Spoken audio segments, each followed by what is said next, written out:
Listeners be advised. The Soliloquy podcast discuss matters related to the human experience and many that are sexual in nature.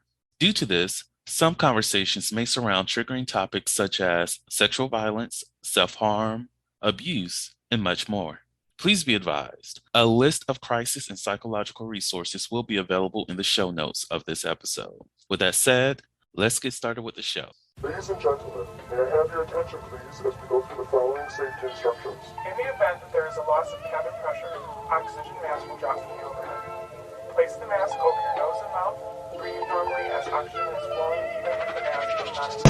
Be sure to adjust your own mask before helping others.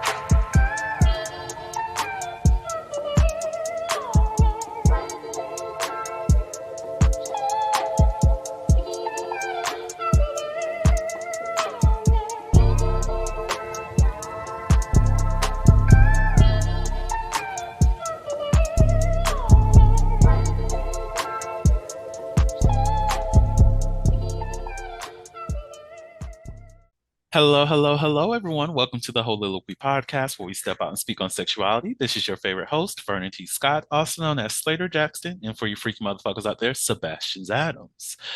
On today's episode, we are talking about some depressing ass shit. It's always depressing, talking about rape and rape culture and everything. Ugh. I'm sorry, y'all. This is just the topic of today. But let's not get depressed too early. I know that I already did that, and I apologize. Hopefully, we're gonna make this fun today, as fun as we can. As fun as we can. And as you can hear, Demi's back. Hey.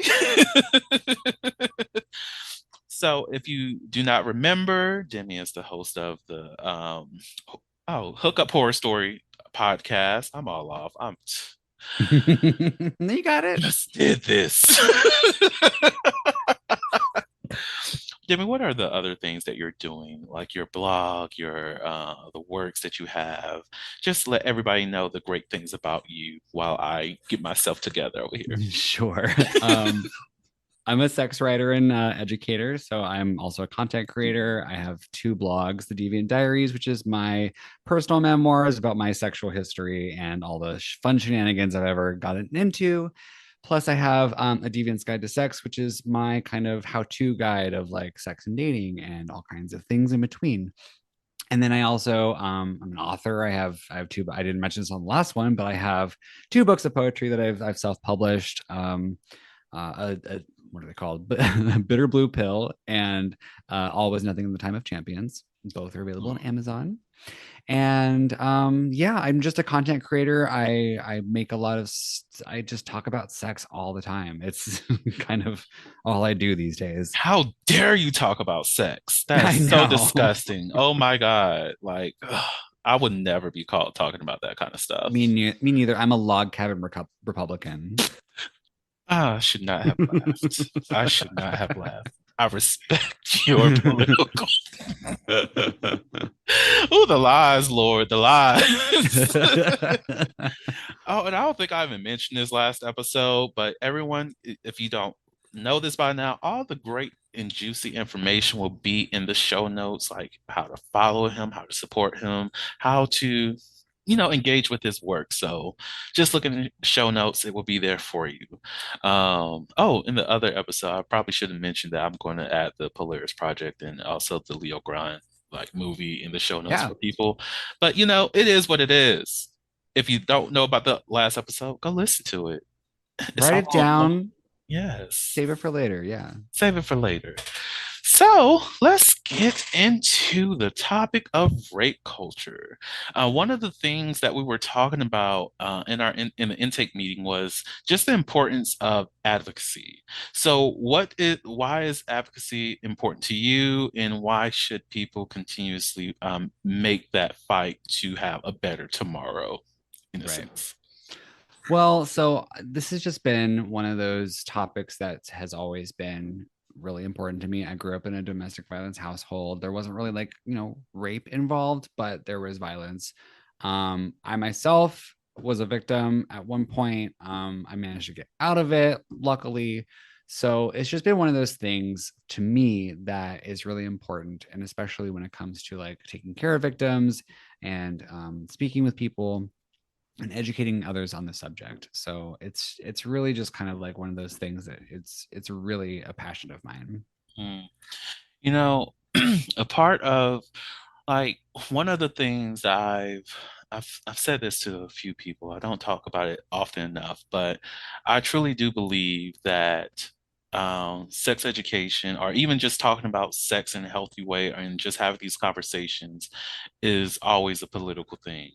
Because the more that you talk about it, the more that you educate people about it. Most definitely, if you're just talking about consent, you're always going to be engaging in some kind of political talk, Right. because when you're talking about the importance of autonomy and what that means for like your day-to-day life, having choice in what you do, what you say, and how you have your lived experience on this planet while you're here, it will always contradict something that we've always been taught, that, oh, you have to work this job, you have to follow this one trend, you have to do this one thing, or you have to allow people to have their rights restricted because you're good, you're privileged, it's fine for you to do that.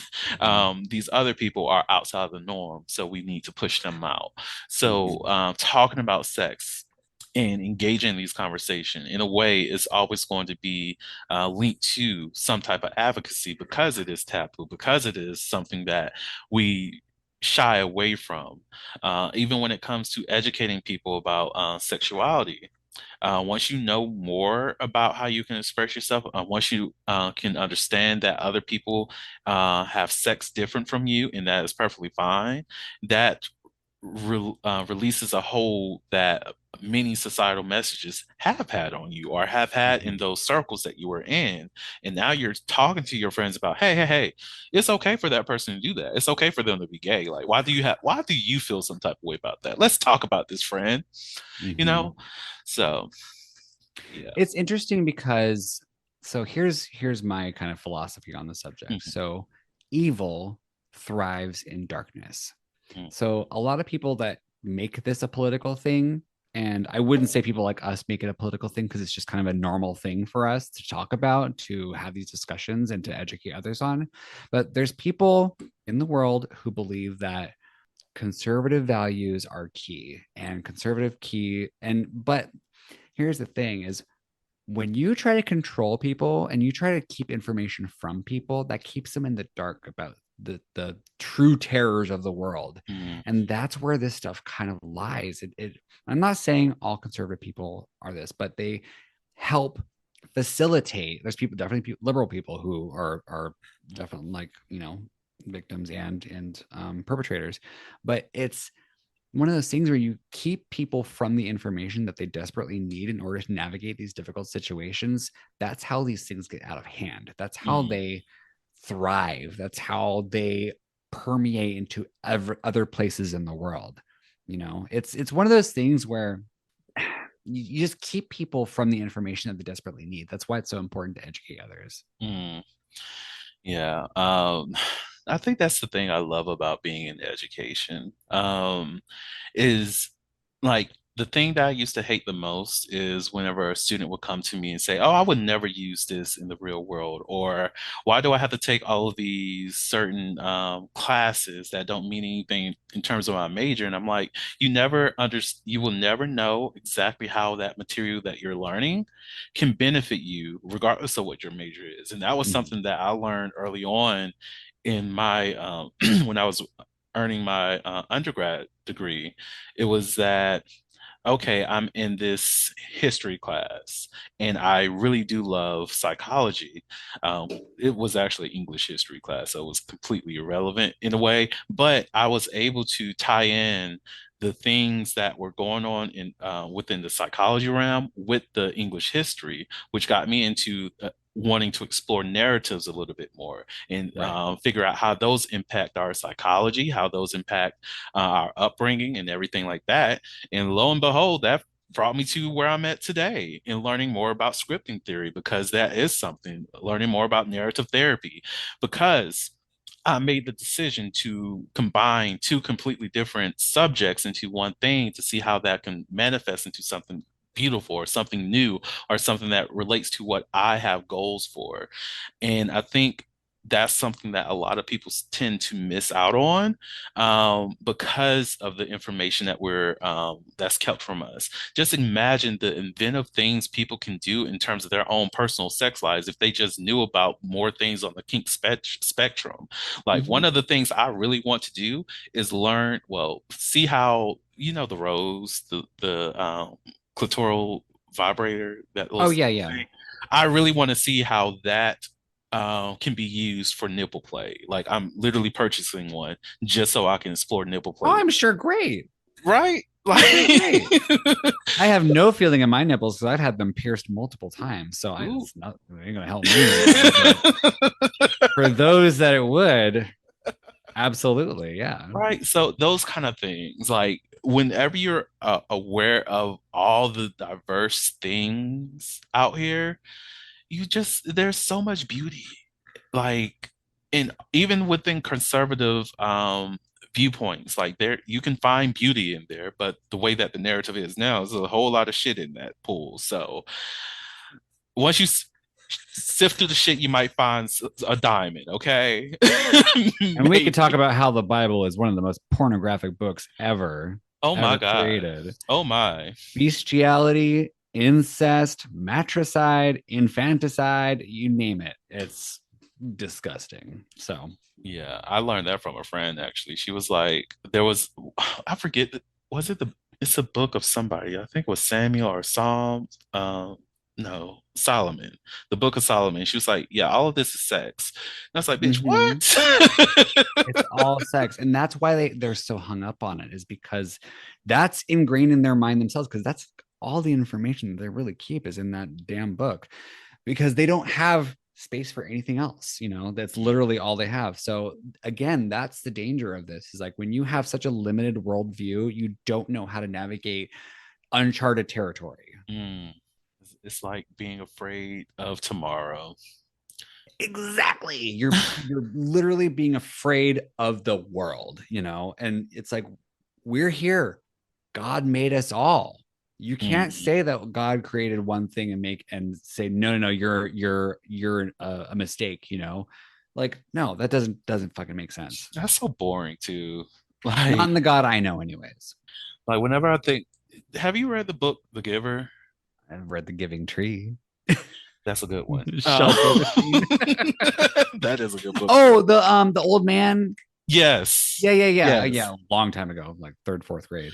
The thing that, like, I enjoyed the book, but that society seemed so very boring to me. Mhm. Like, yeah, they had different activities that they can participate in, but once you have one role and you're in that role throughout the rest of your life, and it's Yeah. only a select things that you can choose from. However, the little kid who, were to receive all the messages, his role sounded actually pretty fun Mhm. without the pain, because I'm sorry, if I have not experienced pain ever in my life and you just introduced me to a broken ankle, bitch, what the fuck is wrong with you? Mhm. I understand they have to do it, but anyways, that's what I think of whenever I hear of people wanting to push that everyone needs to be the same. It's just monotonous, and monotony is boring. That's fascism, baby. Exactly.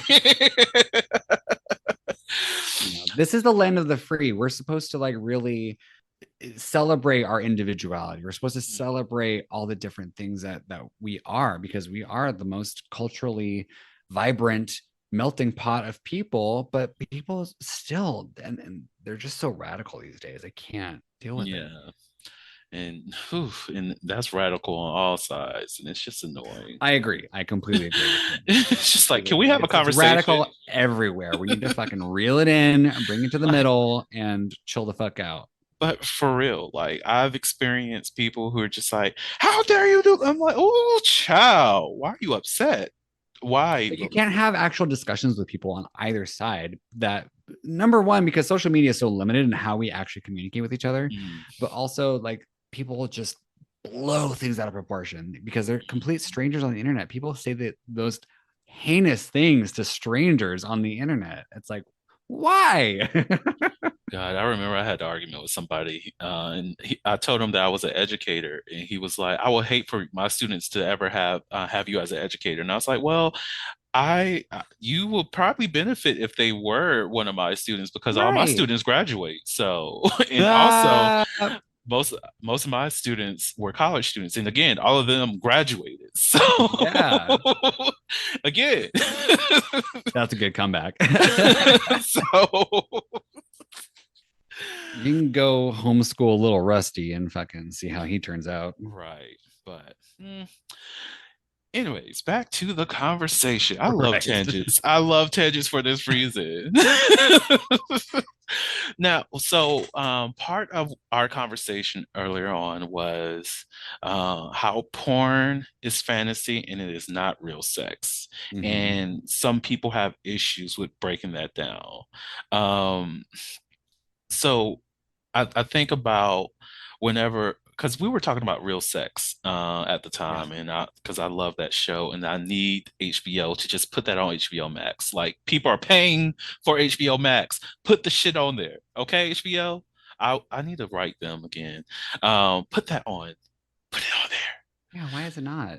Right, right. Like you have all the dicks on there. Like I don't care about Game of Thrones. I'm tired of seeing dicks on dicks on dicks on Game of Thrones. Can I watch real sex?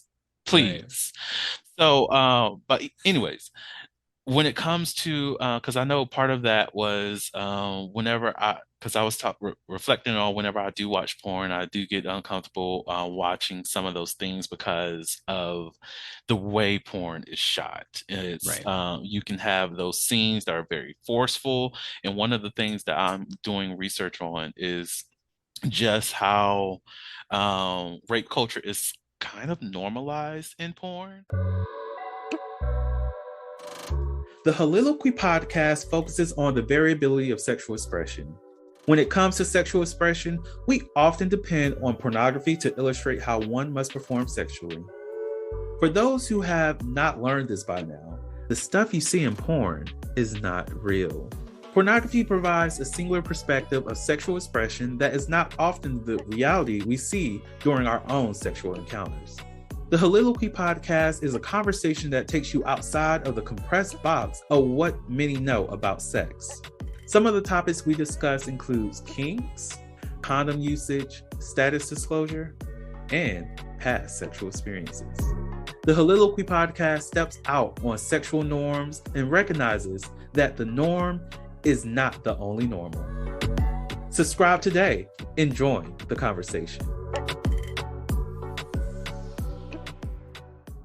You can have those scenes that are very forceful. And one of the things that I'm doing research on is just how rape culture is kind of normalized in porn when it Mhm. comes to when a dude is fucking some woman and she's like, oh no, stop, stop, stop, stop, and is in a sexual way, and to make it seem as though when you hear stop, it's sexy, so you can keep Right. going. Or when you hear no, or oh my God, and all this other stuff, you can keep going because they're enjoying it rather than just stopping when the person says ouch or stop.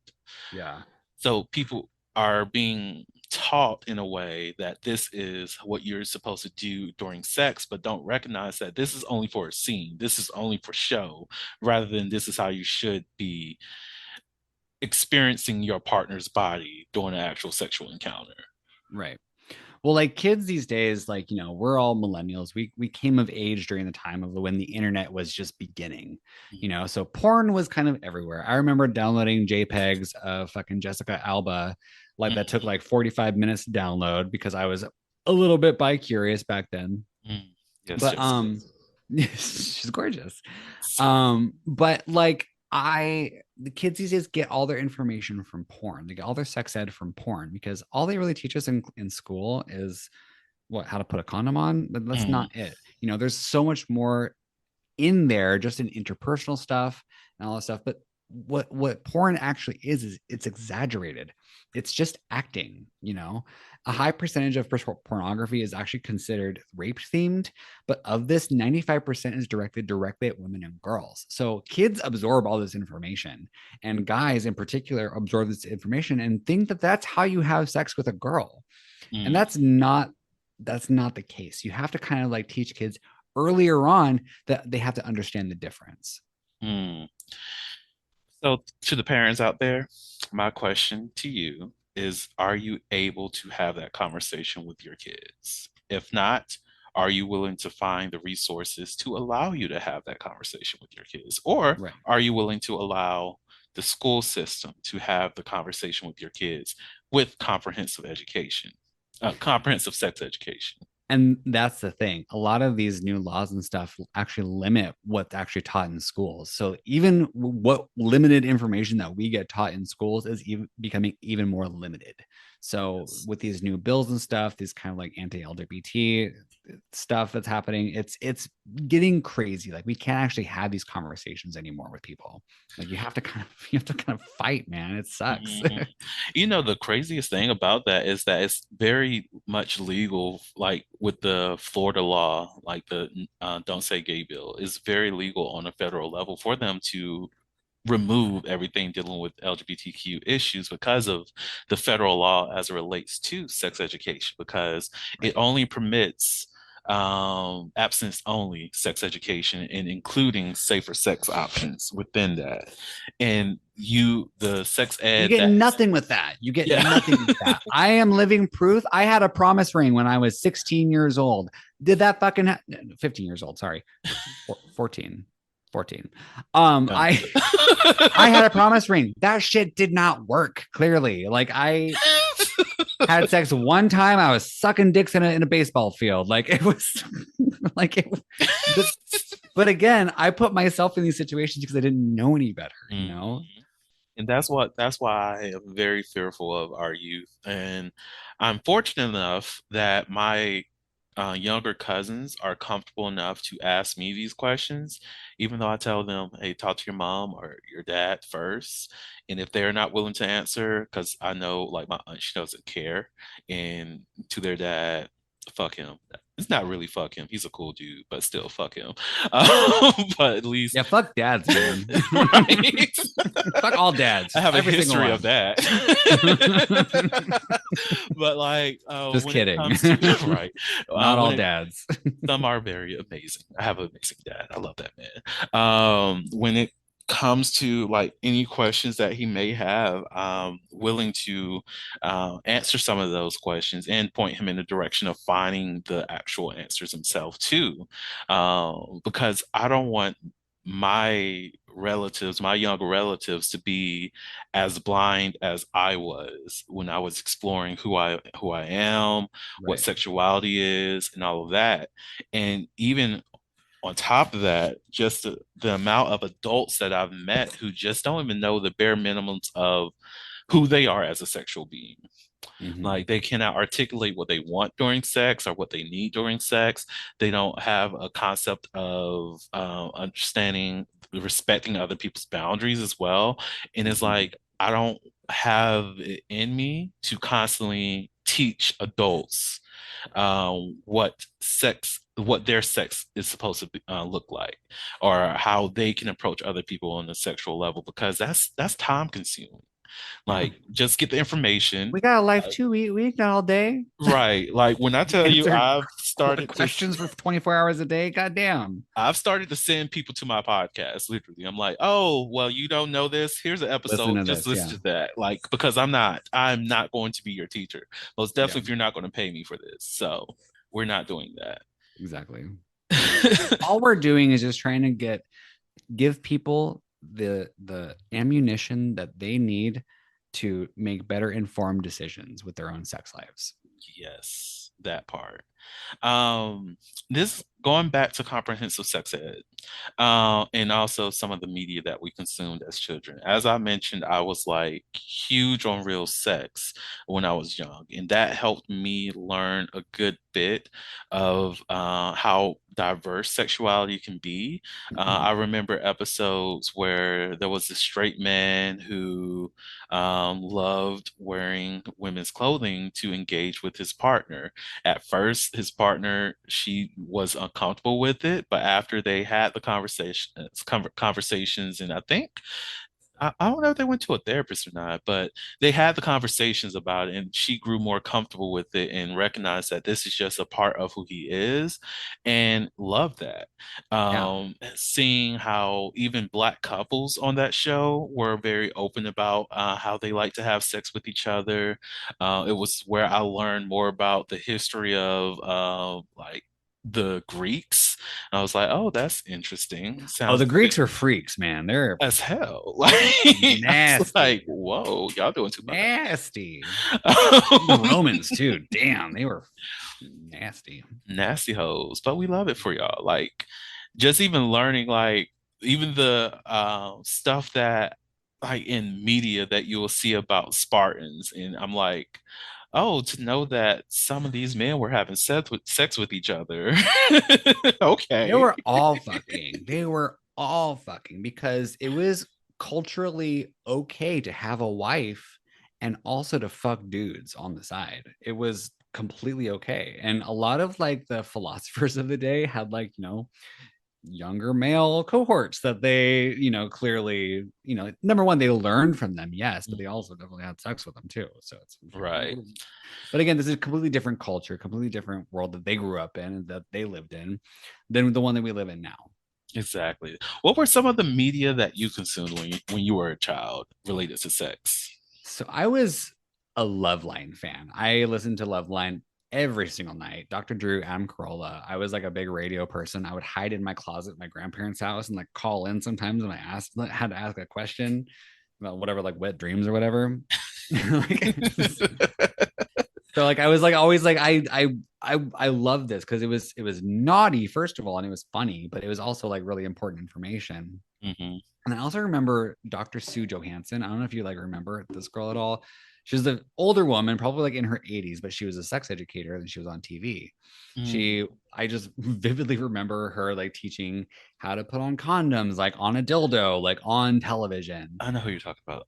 Yeah, yeah. She was all over the place. God bless her. She Yes. was she was great. But I also forgot all about her.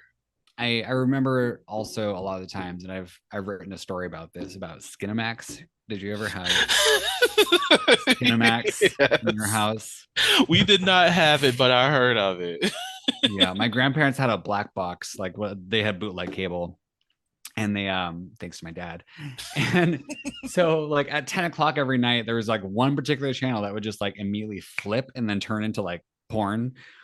And we were watching TV one night and watching like My Dog Skip. My cousin reminded me, and we were watching My Dog Skip, and all of a sudden the grandfather clock went off. It was 10 o'clock, and the TV channel changed, and it was just some dude and some lady fucking like.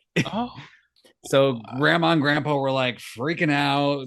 Had to change the channel real fast. They said, "All right, bedtime, gotta go."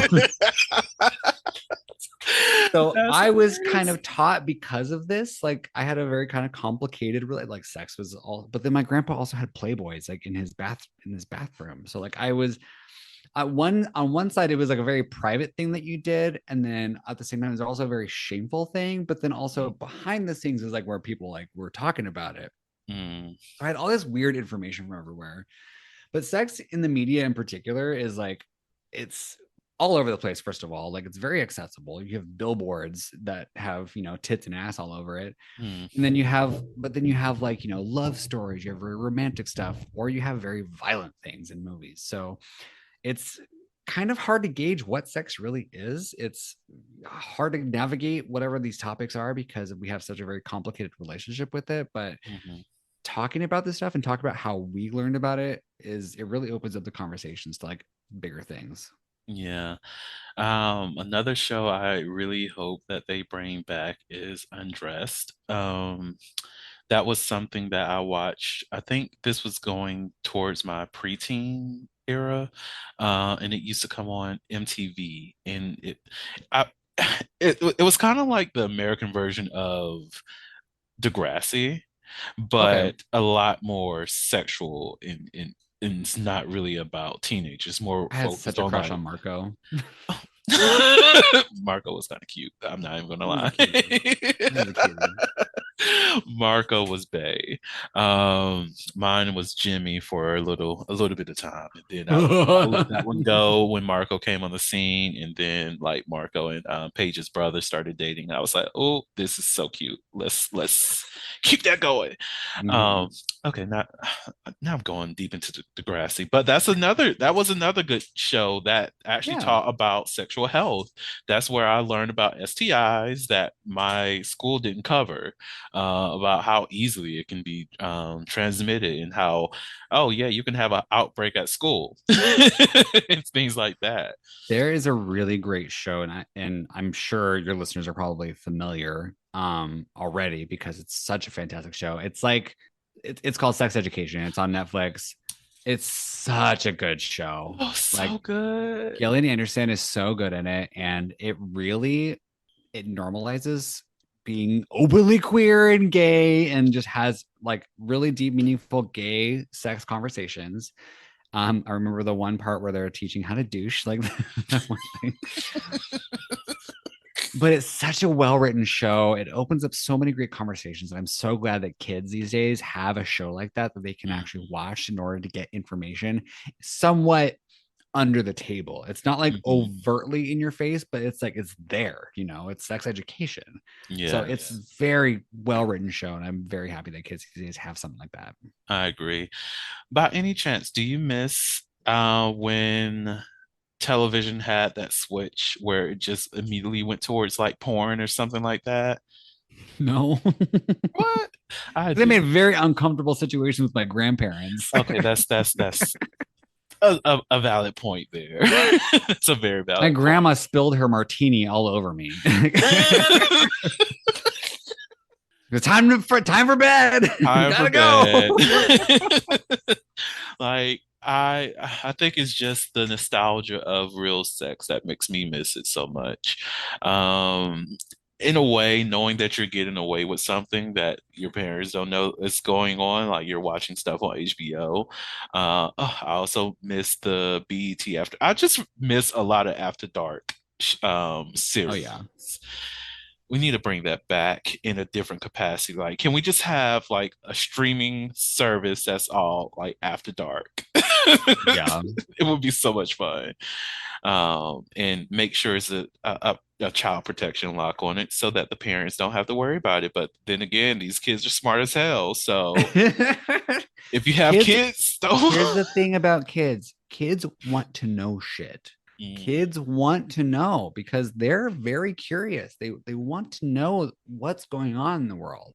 And mhm. when we limit them, we're doing them a disservice. We are, because you find the answers in the worst places sometimes. I got lucky with my family. Like, yes, I got kind of like a weird conservative thing on one side, but my mom my mom in particular, my mom's side of the family was always pretty open with me. So I was able to have conversations. To this day, we were having a conversation the other day about like her and her new boyfriend, Oh, which I will say, I think I reached a threshold at that point. I'm like, oh, oh, okay, I'm done now. it's time for me to go. I'm just going to pack up everything. Is this my water? That looks like my water. I'm just going to grab this. Thank you so much. Is that my kids? There we go. Talk to you soon. Bye. But it's because of this, like that I'm able to have these conversations with my mom. Mhm. I'm very thankful for. That's good. Well, I'm happy for y'all. Yeah. So another thing that we were talking about was ongoing consent. It was referenced in the our last episode together too.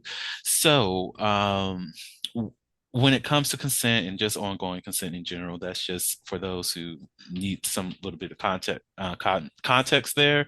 Is just Mhm. being having those conversations with your partner or even yourself sometimes of Mhm. what you're comfortable with, and yes, this is fine, this is not fine.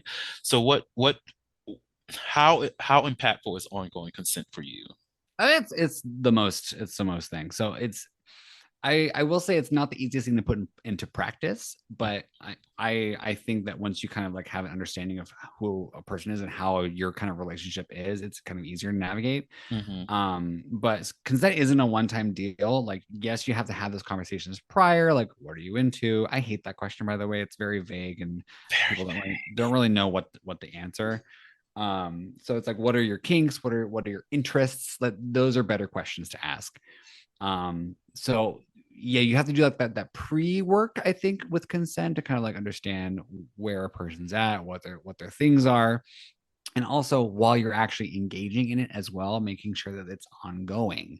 So asking just a simple phrase, is this okay? Mm. Perfect. It doesn't have to be that complicated. It's just, it's those moments that I've been having sex with people and they ask me that. I'm like, oh, it made it so much better, because it made me feel like I'm being taken care of. Right. Oh my gosh. I remember having sex with somebody and they were just like, "Is everything great?" And I was just like, "Yes, It's like, yes." because gay You care. people, we are so broken that Right. just the mere suggestion that someone cares about us is like, oh, Where were you all this time? oh yeah, everything's great. Go deeper. It's like, Like, do you want come to choke me on, too? come on. Like, I actually had a Slap my ass workshop. while you're at it. It's like it just makes it so much better. It does. I had a workshop, and with it, I was telling people about how you can check in with your partner on like while having sex and still keep it sexy because Mhm. it is a sexy moment. It makes you even more comfortable to engage deeper with this person. You're not on guard. You're not thinking about, okay, what if they go too far, or what if I have to stop things, or maybe if you are still comfortable with the person, you're just like, okay, let me try to get out of my head as much as possible. But when you do have somebody that does check in with you, you like I find myself getting more and more out of my head. I find myself being more in the moment. And whenever they do check in, I'm grounded for a second so I can respond. And then I'll go back out and I enjoy everything that's happening to me. And I enjoy everything that I'm experiencing with this person because of the comfort that we have. Exactly. And it's just, that's a rare find, and that's the issue. Like even Yeah. like when you said the having that question about what are you into, how that is so vague, it really stood out to me because I also hate that question. I always have to ask somebody, are you speaking generally what I'm into, or are you talking about sexually? And then when it comes to sexually, I have my typical response. I'm into a lot of things, but give them the general sexual interest and then also let them know I'm also open to exploring more based off of how our chemistry is and how comfortable I am with the person. Because if I don't have that comfort level with you and I don't have that feeling of wanting to engage more, it's not going to come to you. Because I need to make sure that the space that I'm walking into or the person who's coming over to me has a similar mentality of knowing that there's going to be mutual respect and understanding that mutual pleasure is a requirement when engaging with me. If Right. that's something that you don't have, then I don't want to meet up. I don't want Right. to engage in sex with you because what am I getting out of this? And I Exactly. often don't think of sex in a transactional way, but when it comes to pleasure, oh my, no, I need that to be mutual. Yeah, completely. It's just really interesting how people like it's like, why do you need another body to masturbate with? Mm, Think about that. Because like when you are you're masturbating with another human, like when you approach it the way that you were talking about just now, it's like you're not really there with the other person, you're there for yourself. mhm. You might as well just be at home with your hand. Like, Exactly. what's the point? Exactly. Like just jack off and be great and be happy. Like Put that on I a shirt. Jack off and be great. right? Episode title. There we go. And I'm going to put that on the shirt. But like for real, like what's the purpose? If I'm not going to be just some like I know there's some people who enjoy being objectified. I'm not that person. Find them. Right. I'm not just a whole. I'm not just something that you fuck. I'm something that you experience. So if you're Right. not coming over here to experience me, then why are you trying to come over? I'm a whole ass vibe, man. Listen, You can't. you cannot. You Like, could never. like I told one person, I'm in the business of changing lives. If you're not trying to have your life change, you don't want to be over here with me. Just continue on your way. So, the last topic of the show. We were talking about rape culture and just how it is connected in the law, and many people don't really know how embedded rape culture is, most definitely when it comes to the practice of law. Some don't even know that victim blaming itself is the essence of how we most lawyers practice criminal law. Mhm. How you have to shame the victim or whatever the case is. That is just it goes so far back. It goes so Yes, far yeah. back. What connections have you noticed throughout the years, or just in general? I feel like the two main connections that I see is that rape culture is kind of rooted in, I mean, definitely rooted in misogyny, first of all. Mm, It's like definitely just male centric, all that stuff. But then also, just with our legal system in general, we're innocent until proven guilty, which means a victim of sexual assault is a liar until they're proven innocent, until they're proven correct. mm, And that in its of itself is kind of bullshit. Like we treat think about Law and Order SVU. They have completely different methods when they're dealing with them in the criminal cases. In the law, however, it's a lot more kind of black and white. And so we kind of have to change that conversation, I think, a little bit, especially when I could think of the example Johnny Depp versus Amber Heard. Again, a very toxic relationship on both parties, but think about how they were treated differently in the public eye. You know, Johnny Depp, everyone loved him, everyone rooted for him because he's charismatic. He's but then Amber Heard, she was vilified. She was literally mm, like they thought she was a monster. You know, she was emotionless. She was too emotional. She was, this or that, and it's that in and of itself is kind of how a lot of it's practiced in the law, anyways, because they're considered unwinnable cases. mm, So a lot of like lawyers won't even take them on because they have to think about their money, they have to think about legacy, they can't really make money off of it in general. It's just a really complex, difficult thing to get through. But we have to kind of approach it differently. We have to kind of like treat it a little bit differently than we would a regular case, I think, in mm. the eye of the law, I think.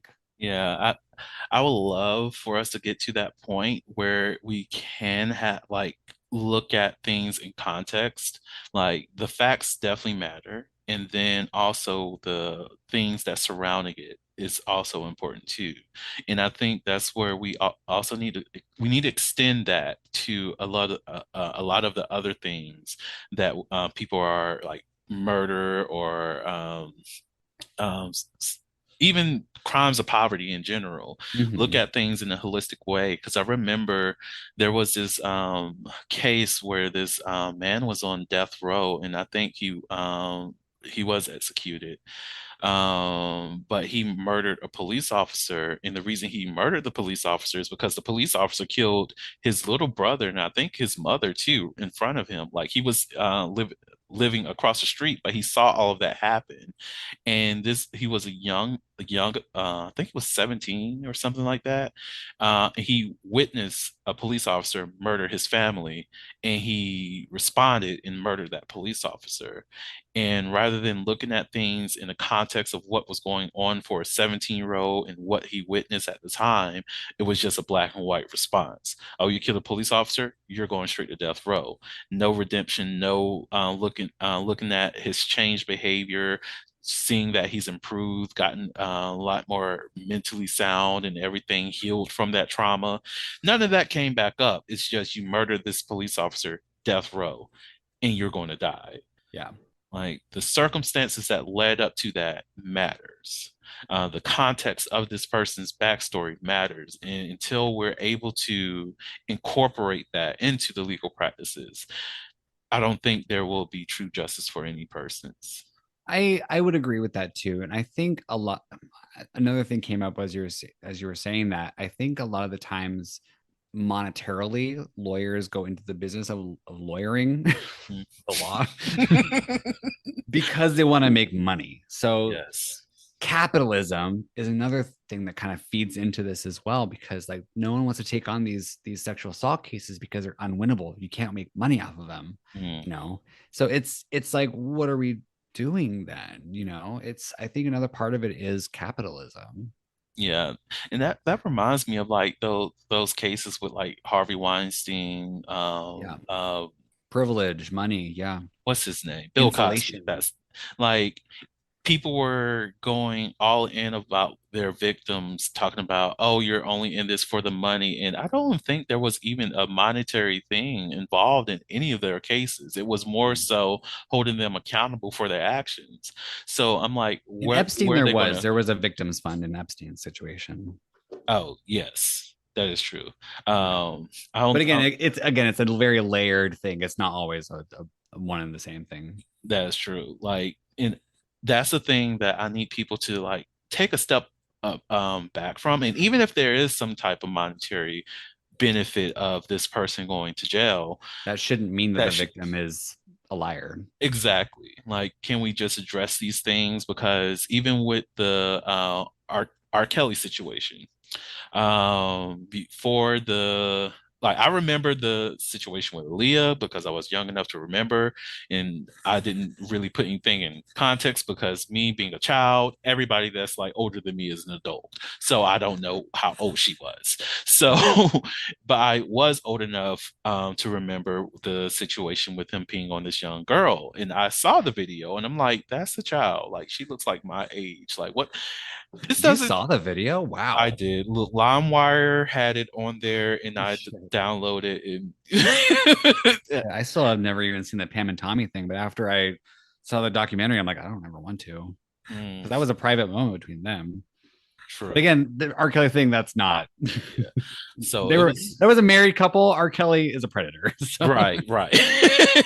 So it was like it was very, very that like the justice system failed so many people yeah. because of a name or because of their ability to make money and all this other stuff, and or just because they are very loved.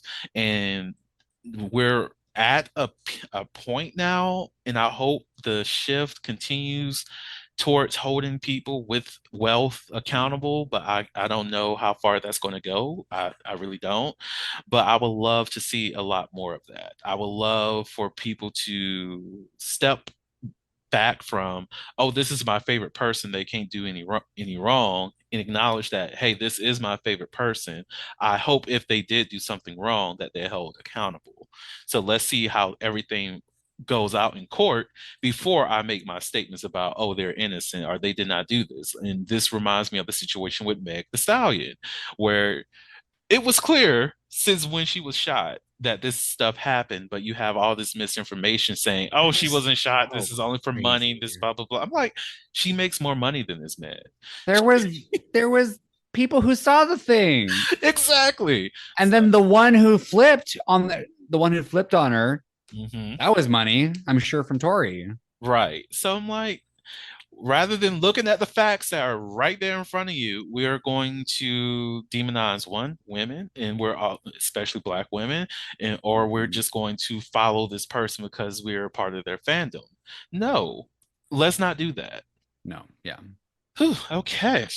Wow. But I will leave it on this last statement here, and I'm probably Mhm. going to butcher it. But Do the you? arc of time bends towards justice. Oh, you didn't butcher that. That's you did that right. It's a long road, but it arcs towards justice. Yeah, it's a very long road. I needed to like shake up a little bit, speed up, but I feel like if it speeds up, we'll be in the sun right now, so I'm good. So you ready for some never have I ever? Let's do it. So never have I ever had sex on a boat. I have not. I was trying to think. Have I? My grandparents had a boat, but I never had sex on it. So I'm like, have I been on a boat since my grandparents? No, I have not. So I have not had sex on a boat. I have not either. I need to. I don't want it to be like a cruise ship because I don't count that as a boat. I want it to be mm, like a fishing boat. I don't mind being out in the middle of the lake and Fishing boat. just like, what are you guys doing out there? Mind your What about fucking a business. houseboat? We're fishing. How I'd say a houseboat. Okay, A I houseboat. guess. I guess. I can't be out on the sea fucking, Demi. a sea-doo, Okay, I don't know what a a jet sea-doo is. ski. A Oh, jet ski. oh, oh, I would not have sex on a jet ski at all. I would be so scared if I accidentally just hit the throttle. Oh, we're both dead. I'm sorry. I don't. Ooh, we hit I a could. dolphin. They're rapists anyway, so fuck them. I do like dolphins though. They're cute. Um, you ready for Would You Rather? Yeah, let's do it. So, would you rather watch a girl on girl video or watch a guy on guy video? Give me something else. We know this Right, yeah, we know that answer. answer. I have to ask somebody straight for that one. Yeah. No, you have to ask someone bisexual for that Oh, that. or pansexual. Now, okay, I'm not going to answer that one. But would you Would it be funny rather? if I said girl on girl though? I would be intrigued. I'd be like, okay, let's talk about that. Let's dive into it. So, would you rather only be able to have sex in cars or only be able to have sex in the shower? Sex in the shower. Ooh. I like shower sex. Shower sex is very hot. See, I hate shower sex. I It can be a little distracting. It can be a little distracting, I think, but number one, you don't really have to clean out. It's that's true. I don't I don't like I've had car sex before. I've had shower sex before, and I'm just thinking which one do I hate less? See, I used to I'll have a lot of car sex when I was 16, 17, 18. hmm 'Cause I lived in like a kind of a small town. We hmm had to like go out to like the orange groves and like go out to like the nowhere places and go like fuck in the dark alley, you know? Yeah, in the little spots. Mhm. I think I would have to go with shower sex because if it's It's a not big a shower. Big if shower. yes, big shower. If it's not like a semi, I don't want to know like I can do that. Truck bed, yes, I can do that. But a car, no, I don't. Yeah, I don't. Car sex just I We're too old for car younger. sex. Exactly. If I was We're too younger, old for car yeah, I would sex. do it, but I've experienced the life of having my own apartment. Like I just I don't want to go back to like public play. I'm okay with like I'm still not no like those people who like to have sex in the gym. I can't do that. I I'm can't sorry. do I'm here to that. work out. I don't want to randomly walk into the locker room and you're fucking somebody. I'm disturbed at this point. Go Yeah. home. Um so yeah. But there's showers at the gym. So would you do a shower sex at the gym or No, it's not like public. I don't like public at all. good It's point? not. I mean, if we were like it's not really public, but if it's like a secluded beach somewhere, that's fine. But like, I just don't like other people in the vicinity. See, if it was a secluded beach, I wouldn't even bother even going in the shower. But at the same time, I would not have beach sex. I would not go in the water to have sex because sand. I would not be on the beach itself because sand, unless I have like one of those like I forgot the name of the chairs that lay back. But if I have one of those, probably so. We could have sex on the chair. But on the actual sand, sand is glass. I just have to remind people that. Like Exactly. It's glass. You don't want it in certain places. so I that's my main thought whenever anybody mentions beach sex. I'm just like, no, I don't want glass in my ass. I'm good on that. I oh, that old video about I think it was a man in the jar. Oh no! No. Trigger childhood memory. Oh man, that was worse than fucking Two Girls One Cup. Oh my fucking god, that one was gnarly. It was a GIF at one point too. It was just Oh like my God. just repeatedly a guy sitting on it, cracking open. Oh my god, My, blood just pouring. my only thing is how the hell did all of those things go viral? That's the only thing I don't get. Like two girls, one cup, everyone knows about it. The one guy, one jar, everybody knows about it. I think it Like, was word of mouth back then because it was always like your weird friend in high school that was like, "Hey, you ever seen this video?" And then they somehow knew what back alley site to get it on, and then they showed you. It was always like True. that. True. There was no social media back then. That's very factual. Oh my. That means there was some people in some very dark places of the internet. Because Yeah. I know they weren't talking about that on Neopets, and that's what I was on when I was at this age, and I was Not enjoying. Neopets. Yes, Neopets, bitch. Like, Digimon and Neopets, we were probably friends. we were probably friends for real. Oh God, like that was my life. I was that innocent kid who actually researched sex at a young age. So Yeah. I was that was me. downloading I was downloading JPEGs of Jessica Alba and her tits Yes. that were definitely photoshopped. She was my screensaver at one point. I had a life-size cardboard cutout of Angelina Jolie as Lara Croft in my room for like years. You're definitely gay. See, I thought I was straight.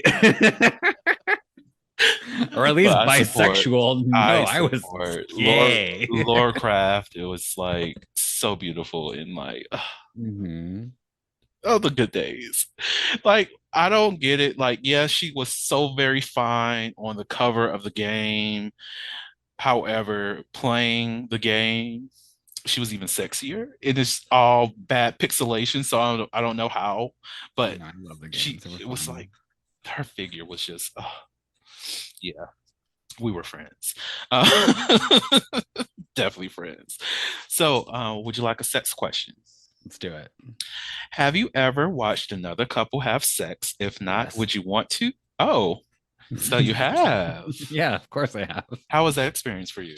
I felt a little left out, Mm, but I was the guest, if you will. So I was like, yeah, mm. I left after that. I was like, I had my time. They had their time. I'm like, all right, sayonara.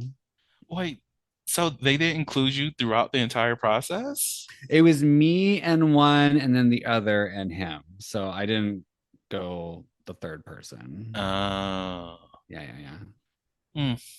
I've watched couples have sex, but most of the time that was during a threesome moment too. But I was purposely invited to the threesome because I'm a whole unicorn out here.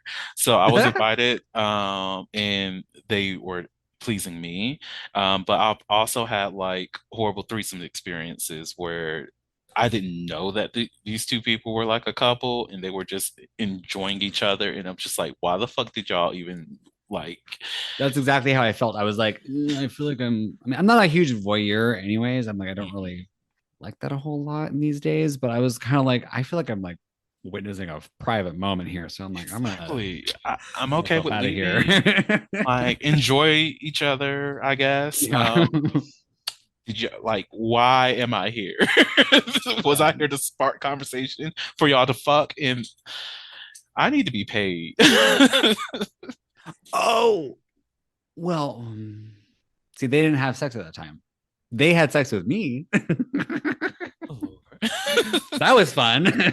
I support. That was fun. And yeah, we actually had shower sex too, actually. That was Oh, a to good time. clean off. That was a good time. Okay.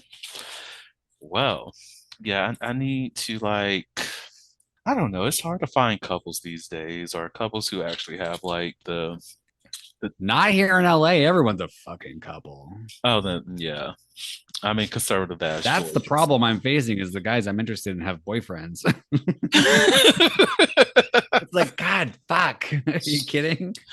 I told myself if I'm still single by like age 35, I'm just gonna join somebody's relationship and just call it a day and just be happy. Jump into a Like, throuple. yeah, like I find you attractive, I find you attractive. We can have sex every now and again and let's be great. Like, Let's be great.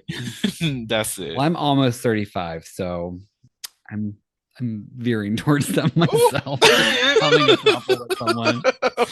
Well, just go ahead and pull up the app. So, how's your relationship? What are y'all's relationship How's that goals? going? Are you interested in having a third? What will that look like for us? Did you already include yourself in our relationship? Yes, what would that look like for us? That's all I'm trying to figure out. Like, come on. We're having this now. Exactly. Imagine. Right. Okay, so that's the episode, everybody. So, Demi, do you have any last words that you would like to share with the audience? Yeah, just follow me on social media. I'm at Dimitri Wild on everything: TikTok, Instagram, Twitter. You can follow my podcast. The podcast is Hook Up Horror Stories with Demi Wild. You can find that on every podcast platform, and you can read my blogs, The Deviant's Guide to Sex and Deviant's The Deviant Diaries. I forgot what the other one was. The Deviant So many Diaries things. on my website at dimitriwild.com. Awesomeness. Well, Demi, thank you so much for blessing me with your presence and your great conversation. Thank you To for the having me. Oh, of course, to the audience out there, thank you all so much for listening to the Holy podcast, where we step out and speak on sexuality. Just in case no one else told you this today, you are beautiful, you are worthy of happiness and joy, you are enough and then some. You may not live up to the expectations of others, but that is okay. You are only required to walk in your own shoes. May each day you live lead you towards abundance. With that said, love you all and see you next episode. Bye. Bye. Thank you for listening to the Holiloquy podcast, where we step out and speak on sexuality. You can subscribe to the podcast through your favorite podcasting app and find us on the web at www.holiloquy.com. That's www.heauxliloquy.com. Share the podcast with your friends and join the conversation.